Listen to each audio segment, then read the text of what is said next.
All right, so here is the fence that we are putting up to house the cows temporarily, which unfortunately I have to get by this weekend. I say unfortunately because I'm not really ready for them.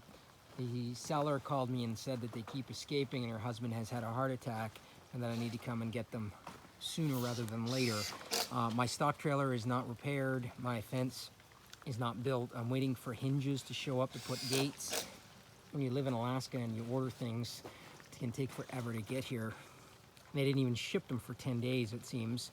So, and then I have to wait for them to come from the States, which is another week. So I'm waiting on those.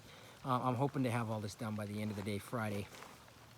This is then going to be my garden area. So I am trying to build this stout enough and high enough to keep those goddamn moose out of my garden. They're lovely enough animals and everything, but they are absolutely destructive to anything that you want growing. So I have to protect it. This has been an enormous amount of work.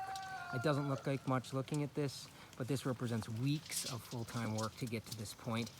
I did the math, however, and at current Alaska Home Depot prices for lumber, this is almost $12,000 just in lumber for this fence. To build this fence with the stain and the concrete and the labor would cost at current market prices about $20,000. You have to grow a lot of tomatoes and lettuce and onions and things to justify a $20,000 fence.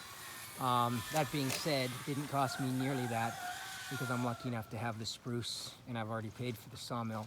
It still costs some, of course, but not $20,000. Probably my biggest expense is labor. But there's been 9 of us working on it full time for a couple of weeks.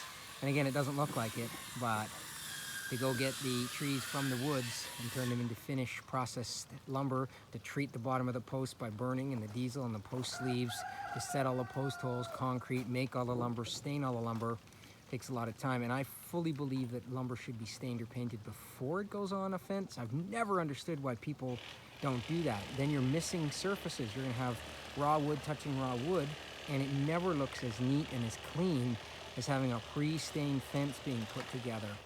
So I could have probably done it easier and cheaper with using some woven wire or some other resources, but since I have the material, I think this is a really nice look using the 2x2s and the 2x6s alternating.